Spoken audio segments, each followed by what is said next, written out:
All right. Good morning / good evening, everybody, depending on where you are. Thanks for joining us for the IYRC. We've already had 3 sessions of talks, and the ones that I was able to catch were excellent. So I hope you've been enjoying the conference thus far. So now we're going to have our featured panel discussion with members of the Harvard College Japan Initiative. Thank you so much for sending in your questions, and I will just pass over the lead to Simon, who will be serving as moderator. If you have any questions, though, please do feel free to use the chat or question function. All right, thank you. Hello, everyone. Thank you for making it today. For those of you in the Asia blog, it's pretty early in the morning, so thank you. And for those of you on the North America blogs, I know it's been a long day, so thank you for keeping up with this last event. My name is Simon. I'm a rising senior at Harvard College, and I'm also a member of the Harvard College Japan Initiative. Hopefully you had some time to read a little bit about our organization. The Harvard College Japan Initiative is a student group at Harvard dedicated to the development of US-Japan relations. One of the ways in which we do this is through academic programs like the IYRC that bring students from all over the world, particularly from Asia and the US, together to share their research and their experiences. So we're all very excited to be here today. We come from a variety of different backgrounds. We all study different things, but we share an interest in Japan and international relations. Japan is a big place, and there's a lot of things there that can be researched in depth. For example, we have done events like a trip to Fukushima to learn about energy policy and sustainable development. We've also worked with Japanese high schools to learn more about the Japanese educational system and see what lessons we can take from them and what lessons they can take from us. So, yeah, I have read through the questions that some of you submitted through the form. If you filled out that form, that's great. And if not, please feel free to put questions in the chat or on the question option here, and we'll try to answer all your questions today. We'll try to leave some time at the end, about 10 minutes, so that you can talk to us one-on-one. We'll be meeting in the lounge where there will be virtual tables for us to interact, and you can ask more specific questions about us. So, yes, we have all done some sort of research throughout our careers, so I would like to start by introducing our backgrounds and the sorts of things we've done in high school and in college a little bit. So I'll start with myself. So as I mentioned, my name is Simon. I'm a rising senior at Harvard. Right now I'm majoring in neuroscience and I'm getting a minor in East Asian studies. That is a very unique combination, but when I was in high school, I was actually mostly interested in international relations, particularly East Asia. So that's how I developed my interest in East Asian studies. And it wasn't until about my sophomore, junior year when I took a psychology class that I got interested in science. And when I got interested in science, I decided to look for opportunities in my area. I'm originally from the Washington, D.C. area. So I had an internship at the National Institutes of Health, which is a U.S. government research lab. And that's where I had my first introduction to neuroscience. And I really loved doing research because I realized that quickly that research actually has somewhat to do with international relations because it brings together people from all over the world to collaborate on very exciting projects. And my research mostly entailed looking at the neurons that regulate things like pain and fear in mice. So lots of molecular biology, microscopy, immunohistochemistry, things like that.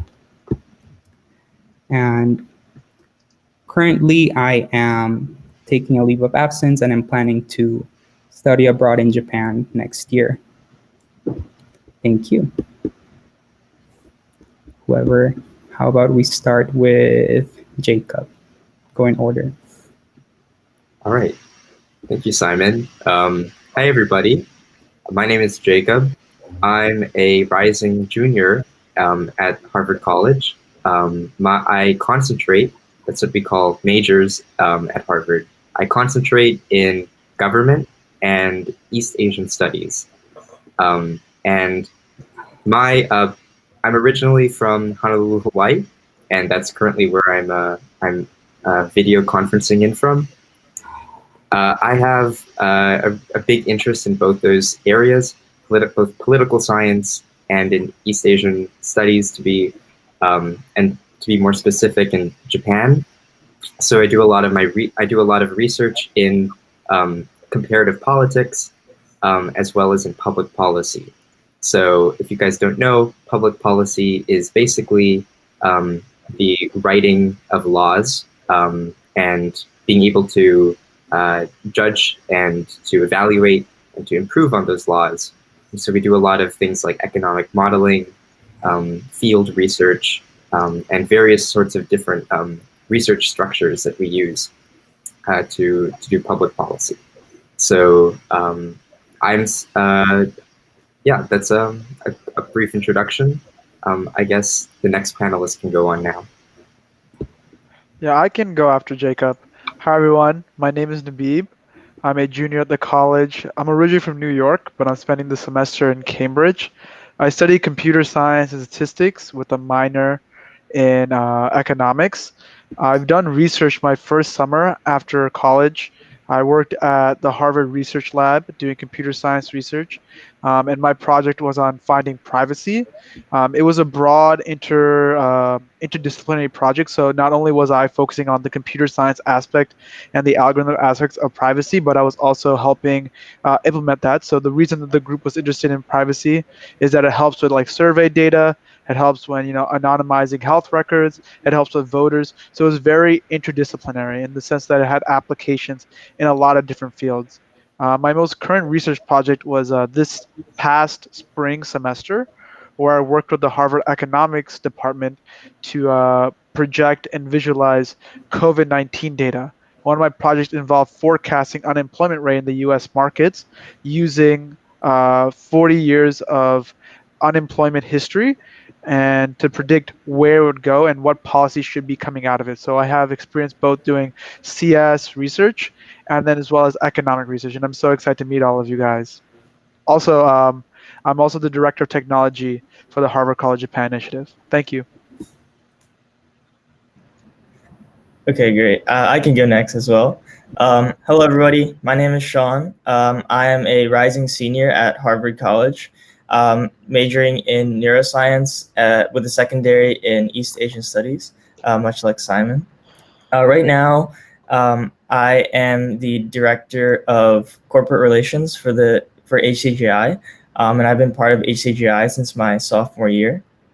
And so I have pretty much just wet lab neuroscience research. And so I did neuroscience research at Harvard throughout my sophomore year. And this was sort of looking at early life stress in mice and how that affects long range axon development between the prefrontal cortex, the front of the brain, and then the cerebellum, the back of the brain. And so that was a research project that I did throughout sophomore year, so like fall and spring semesters. And then in last year's summer, I actually came to Tokyo and I did neuro research again at the University of Tokyo.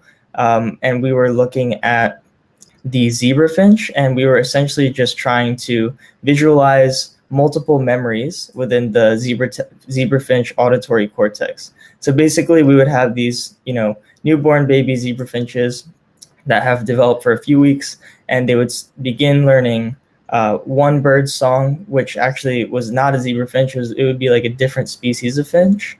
And then as they learn that song, they would be introduced to their native zebrafinch song. And so we were essentially trying to see if later on in life, those zebrafinches that learned two songs were able to sort of remember both and have both of those songs remain in their memory.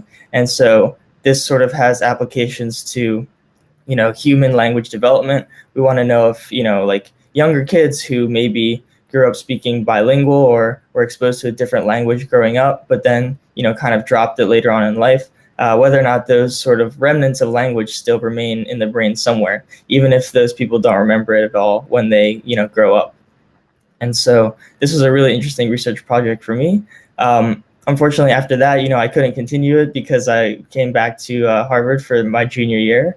But both of those research experiences were really fun, and I'm definitely excited to sort of expand on anything that anybody's curious about. So yeah, thank you very much. Okay, and to close off, hi everyone, I'm Jamie. I'm also on the board of the Harvard College Japan Initiative, and I study bioengineering at Harvard. My research experience started the summer after freshman year, when I worked at a lab at Massachusetts General Hospital, working on a novel computed tomography device. So that's basically X-ray imaging. And I worked on the high voltage system powering it. And the thing that was different about it compared to current methods of doing X-ray imaging is that instead of having a rotating gantry, it was just a static system, so that it would take images around the patient without needing to use rotating equipment. So I worked on the system that powered it and created some PCB designs, and actually was able to work on the infrastructure of that device. And then most recently, in one of my courses at Harvard, I actually worked on a team and partnered with a nonprofit in India working to reduce road traffic fatalities. And we created a device that would detect driver drowsiness and alert the driver to make sure that they don't fall asleep at the wheel, because that's a huge contributing factor to road traffic fatalities in India. So we've just passed off the design implementation of the system to that nonprofit. So we look forward to seeing them expand and hopefully mass produce it fairly soon and tackle this issue head on. So I welcome any questions about my experience, whether it was the X-ray imaging or the road traffic fatality device or anything else about my experience. All right, thank you so much, everyone. It's great to see you all today. So I guess we should start with the question a lot of people have in their minds, which is, why Harvard? What took you to Harvard?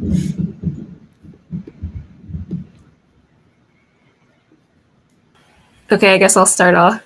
Oh, Sean, you're muted if you're speaking. Yeah, I was muted. Sorry. Go ahead. Okay. So I guess if I were to choose, for me in high school, I actually didn't have any sort of real wet lab research experience. I just sort of, volunteered at this cancer center, but it was more, just like interacting with patients, delivering things like, like snacks, like books, sort of like being more about like conversations with people, like patients and their families. But I was sort of, able to tour the facility, and I was able to see some of the cancer research that they do there, and I thought it was really cool.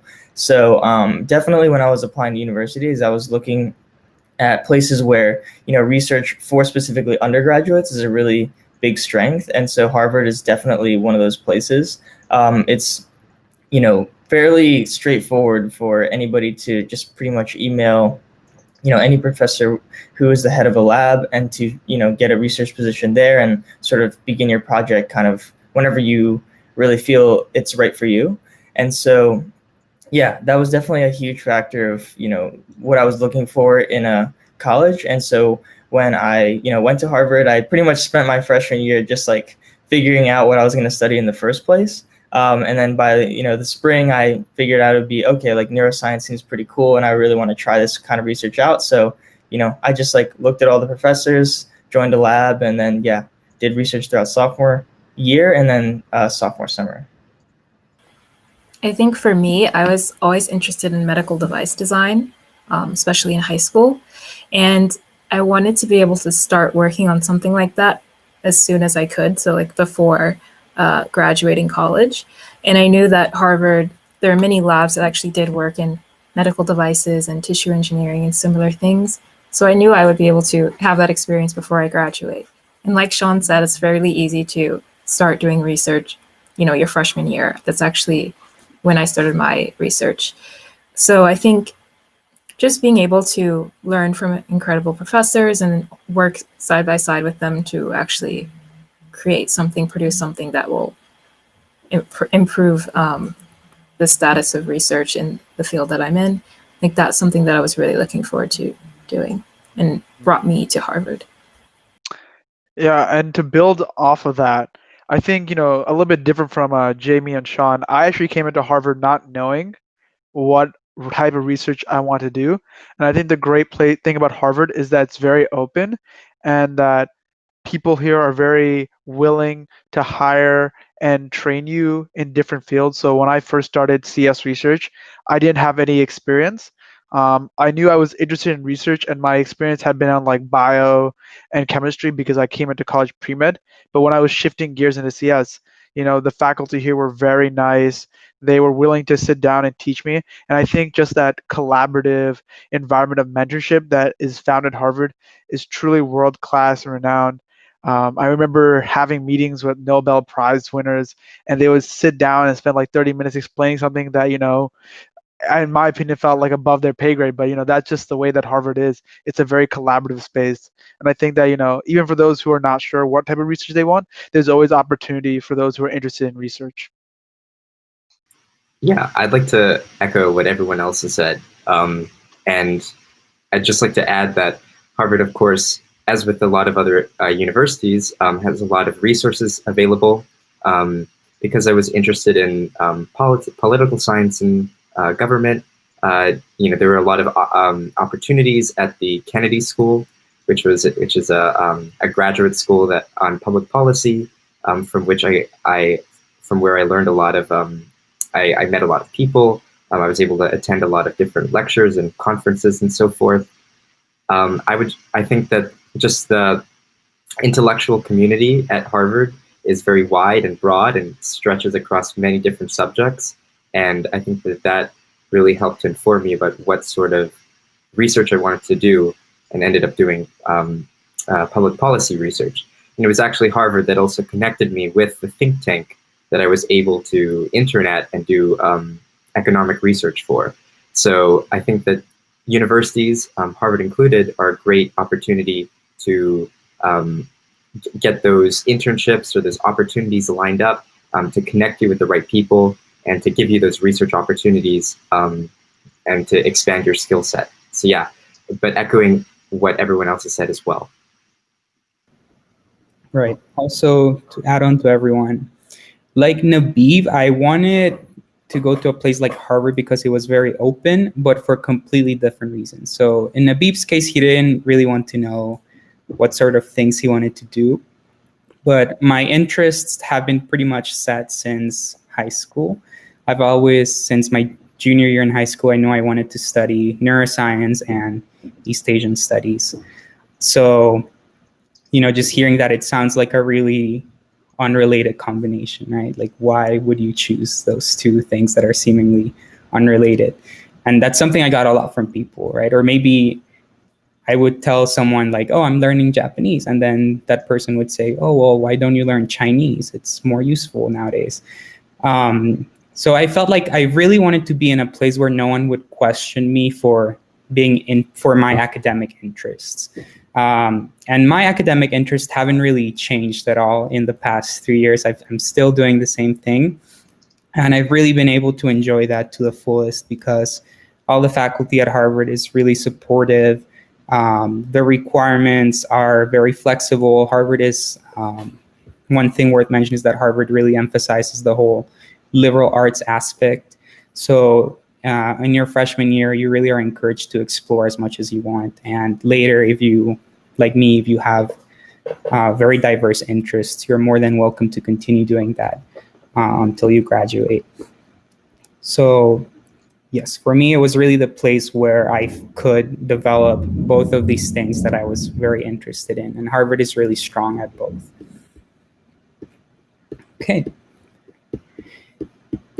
Now, since we have been talking about our research experiences, a lot of us have also done research in high school, like all of our participants. So one question related to that came up is, how do you recommend that we include research on our college applications? Well, one component would be your resume, and that's a great place to put it because that's very relevant experience. One thing to know is that not every college, and Harvard included, actually requires you to know what you're studying. So don't feel like you have to put down research only if it's oriented towards a specific degree. It doesn't really matter. But just seeing that research is something they're going to love to see. You could also talk about it in your personal essays. So there are a lot of opportunities to share that experience in your college application.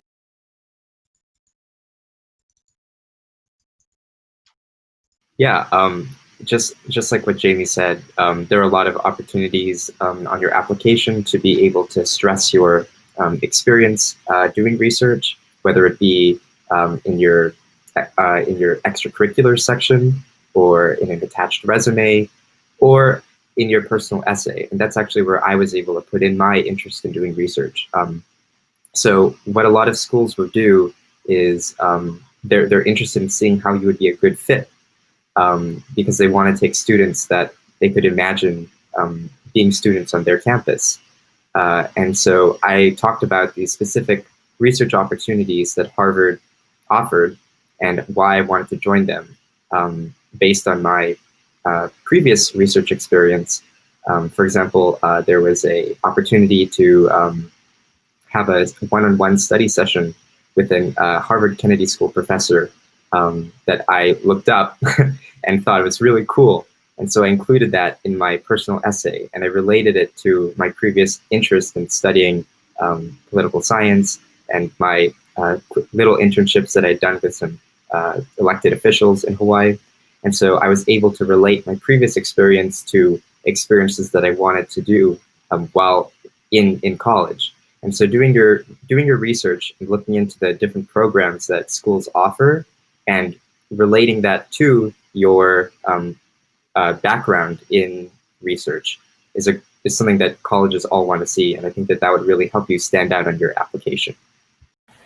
One more thing I forgot to mention is Harvard has an interview portion, and many other schools do as well. So that could be another place where you talk about your research and its impact on you. Mm-hmm. To build upon what everyone else has said, I think, especially when I applied, there are also sections where you can specify things you did outside of school. So a lot of the times you'll be applying through the common application.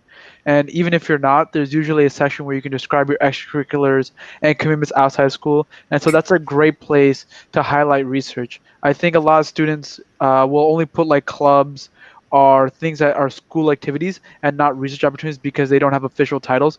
But you should feel free to put those down as actual positions because those are very impressive. And then I know something that I did was I made a website or a small link that just showed a picture of my research or a poster of what I've done. And then on the application, if there was room to highlight that or put in additional resources or links, I usually drop that link there. That way those who are more interested in my research could click on it and just see what I was doing. So these are ways that you can stand out in your application and really highlight your research skills. Yeah, something Jamie mentioned that I thought was great is that, Harvard doesn't expect you to know what you want to do. And a lot of people will eventually shift their interests over time. So I would encourage you to think about this when you're writing about your research experience. I don't think, Harvard will care too much, or Harvard or any other school will care too much about the technicalities of your research. Like you don't have to include the methodology in your essay. I think more about the big picture. Research is great for learning a lot of different skills, like interpersonal skills, leadership, etc. So I would encourage you to also think about those big picture items. For me personally, when I talked about my research experience, I think I wrote a short paragraph about it. I talked about the affinity groups at NIH. They had different groups for like Latino scientists, for example, which I participated in. So I also focus more on the personal aspect, the value that I got out of it for my personal growth. And another thing, is that ultimately I think very few students will end up going to graduate school to get a PhD in whatever field they did research in high school. So again, another reason why you should think more about the big picture. All right. Yeah, definitely. I mean, I would just say, not to repeat what everybody else said, but I think personally, I would emphasize, like what Jacob said in terms of finding the actual programs that the schools offers and mentioning that, in your essay, because if you can show interest in a specific, program or a specific professor or specific research, then you can sort of make your case as to like why, maybe like Harvard, for example, like why you have to go to Harvard. Like there's, this program doesn't exist anywhere else, so I have to go here, right? So it's all about making like your application and essays very specific to the institution that you're applying to. And that's like a super important point. And then also what Simon said about, it doesn't really matter whether you do have research experience or not. It just honestly matters how much you're interested in it and how much you show that you will be invested in doing it once you actually get on campus. So yeah. Mm-hmm. Right. And that leads me to another question, which is, once you entered college, how did you navigate through all the available opportunities? Well, there were several fairs showcasing different types of research, both on campus and then at affiliated hospitals and other institutions. And that's actually where I found my research experience. And then I did mention in the introduction that I most recently worked on a project in a Harvard course, and that gave me exposure to research and like engineering and design. So you can get that exposure like at these fairs, at conferences, just reaching out to faculty that you find interesting, and then also in courses. Mm-hmm. Yeah, I guess like if I were to pick up on that, the way that I sort of found it or like navigated it was that, like throughout my freshman year, as I kind of like briefly mentioned, I was just sort of figuring out exactly what I wanted to do. So basically, I just spent that whole year figuring out like what it was that I wanted to research and then where it was that I wanted to go. And so basically, I came in sort of knowing that, the sciences were of interest to me. And so I just kind of talked to as many people as I can. As Jamie mentioned, there are like a bunch of fairs, many sort of like clubs, like opportunities to just meet upperclassmen, especially who have done research and who can just kind of like help guide you along in terms of like, what labs they've been a part of and what labs they've heard of. And so that kind of is a really great stepping stone in terms of finding where you ultimately want to, or what you ultimately want to do. And so once I figured out that it'd be neuroscience, I just, also looked at where I would want to be. So I figured that, I would also like to be in Japan while doing it. So that's why, clubs like HCJI are really helpful in that, because, you can sort of meet people, again, who have like, had experiences in Japan and who've had like research experiences in Japan. So essentially, I mean, it took a while, like a whole year, like fall and spring of freshman year. But that time was definitely worth the investment because, I was able to like get some really great research experience throughout sophomore year and summer. So I would definitely say like there's no real reason to like rush right into it, especially if you're just, in freshman year. I'd say that that's just like a really good opportunity to really think about like what you want to do and just to be really proactive in like the people you meet and like the fairs you go to and the clubs you join, so that those interests can like become really clear, and then you can have really nice like catered research experience that really appeals to you. So yeah. Mm-hmm. Yeah. You go ahead. It's okay. All right. Thanks, Naveed. I think the one piece of advice that I've learned the most since entering college has been, be your best advocate and go ahead and work for yourself and go out there and find opportunities for research that would be best for yourself. I think a lot of people are very nervous when they go to college, obviously. And they may not go and seek opportunities. They may not go to office hours to talk with their professors.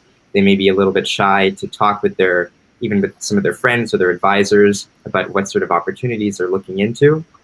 But I think that, on the contrary, you should be your best advocate, and you should, use these opportunities to talk to professors, talk to other students, talk to advisors, and the more that you ask around and you look for, research to do, the more likely you're going to be to find it. I was only able to find my internship because I went to a professor's office hours one day, actually, and I asked him, I'm interested in doing some policy research. Where should I go? and he gave me some opportunities to look into, and that was the only way that I would have found out about it. So don't underestimate the value of, asking around and being an advocate for yourself, looking out for your own interests.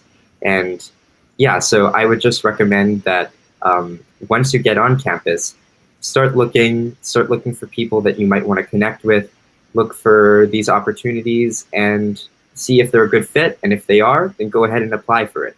But don't feel like you should hold yourself back because you're nervous about talking about what you're interested in.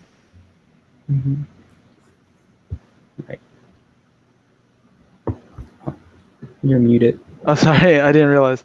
To build off of what everyone else said, I think there's two real strategies that I've seen are really effective, and the first is cold emailing, and then reaching out to any office of career services or any office. So at any college, there are usually going to be offices dedicated for undergraduate research. So at Harvard, it's the Office of Career Services, and then MIT, it's the University Research Fellowship Program. And so these are dedicated offices that are there to help you find research opportunities. So just going in there can really be helpful because they're working to make sure that you can find that opportunity. And then cold emailing.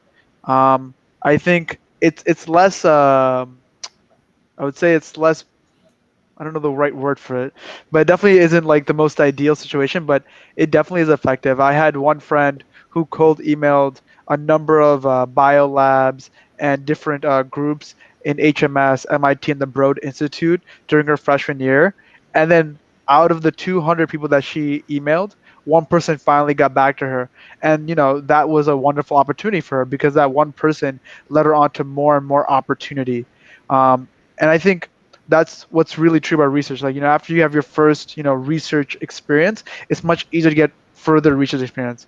And that person who, reached out to 200 people and got one response, she ended up working this summer at HMS with the Broad Institute on the COVID-19 cure. So just from like that one email, she was able to find out all this opportunity potential. So never doubt like the power of just emailing people, asking if there is opportunity, So that's my advice. Yeah, following up on Nabib, also go ahead and don't be afraid to message people on LinkedIn and slide into their DMs there. I had a friend who actually contacted a Harvard alumni who was working at Tesla, and he literally just wrote a message in their LinkedIn messages, and he was actually able to secure an internship that way, and he's still working at Tesla 2 years later. So yeah, don't, if there's a contact and if there's an opportunity right in front of you, go ahead and reach out and cast a wide net, because eventually you're going to be able to find something, you find a great opportunity that you wouldn't have had otherwise. Mm-hmm. Yeah, definitely agree a lot with what Jacob said. I would say, don't be afraid to ask for help. There's a lot of resources at universities, like the Office of Career Services. But for me personally, what has helped is realizing that I should try to learn from the people around me as much as possible and not compare myself so much. I think, when you first come to college, you're really nervous. You're always thinking that, that everyone's doing way better than you. A lot of people feel what's called, imposter syndrome. So that can lead you to really shy away from talking to other people and asking for help when you need to. But I think it's really important to, look at your peers and know that you can learn a lot from them, and that you can also, at the same time, everyone has different interests, everyone has different priorities. So, be aware of what you want to do and how others can help you get there. All right. So we also collected data about what the sort of skills that students felt that they needed to improve on the most. So we had things like communication, time management, collaboration, leadership, and critical thinking. And 45% of students said that they really wanted to improve their communication skills. So I wonder if anyone has any advice on that. Nabib, you taught the class on it. Yeah. I think communication is one of those things where there's not going to be a magic class that's going to teach you everything you need to know. I think going to a communications class can be helpful, but it's one of those things where just having practice and putting yourself out there can really build up over time. This can be from small things, such as practicing with friends, to even things that seem minor. So, for example, if you're in a meeting with a manager or your friends or a group, volunteer to present that material for the week, right? Just the exercise of presenting over and over again will help you become more familiar with yourself and what works and what doesn't. I would also recommend, for those who are particularly shy about presenting and speaking to others, to prepare. I found that when people prepare, they're just able to, share their opinions without being nervous or worried. And I think a small bit of preparation, just having an outline, can really go a long way in becoming a better communicator. So my two biggest advices is practice and preparation. Just those two things alone can make a huge difference. And then for those who want a third thing to do, you can also look at how other people present. So we're very much an observational learner. So when we see something, we kind of mimic it. So something that I also found useful for students who are really trying to push themselves to become the best communicator is to look at how other people do it. Look at famous speeches or famous speakers. There's a YouTube series called Toastmasters where they talk about how to speak and the art of public speaking. There's TED Talks where people will come up and share complicated topics in a very entertaining / riveting way. And so these are ways that you can build your communication skills.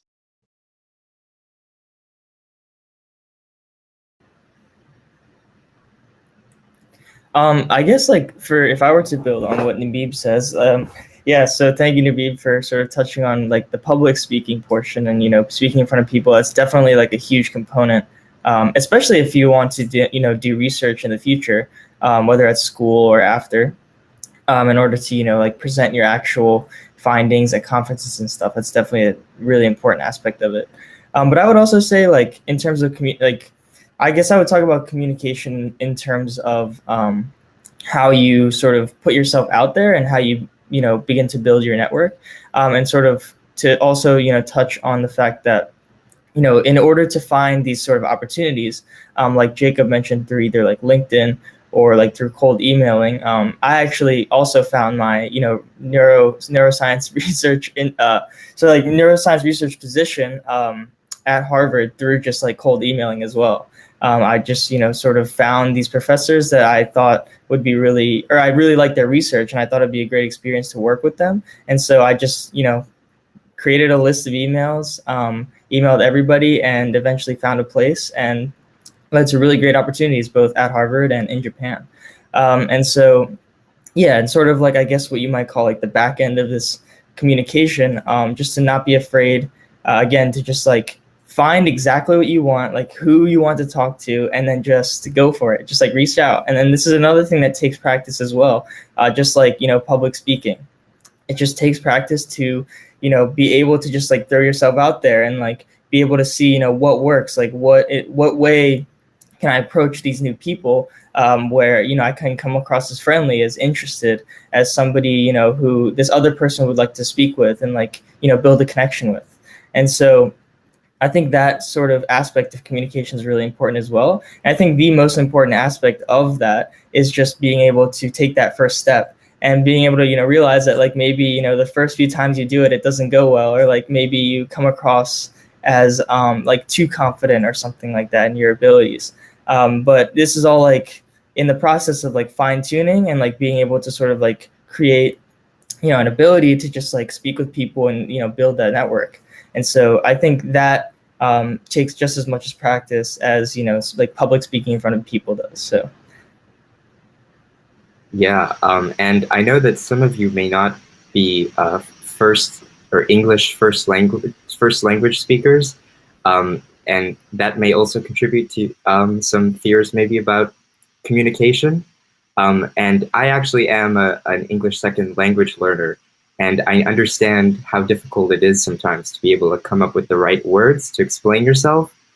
And the advice that I can share that's helped me out a lot is to slow yourself down and to allow yourself time to be able to come up with the right words. And there's actually a really good technique for this, which is even like a lot of people think that if you're speaking slowly, then people aren't going to be interested in what you're saying, or they're going to have some judgments about what you're saying. But I've actually found that speaking slowly, but with intention and with energy, actually is more effective than speaking quickly. And so if you speak slowly, but with a lot of oomph and a lot of energy behind it, then you're actually able to communicate a lot better with people. And that's what I found. So yeah, maintaining eye contact, using this kind of forward sounding voice, using hand gestures to help back up what you're saying, and also just taking a breath and remembering not to speed up, in a panic. Those are all really good techniques that I've found that help me to kind of refocus what I'm trying to say and to allow me the time to be able to think of the words that I'm trying to say. Yes, great advice from everyone. One thing that related to communication that pertains a lot to research, but can be, very helpful for anything as you progress in your career would be, learning how to communicate these very, high-level concepts, high-level ideas from research, and, simplify them, put them into your own words and everyday language. I think this is particularly important in research if you think about it, because scientists need to be able to convey their findings to the general public. So that's definitely something that you should do with your research. Think about, how do I take a step back and talk about this topic to someone who has no idea about this field that I'm working on right now.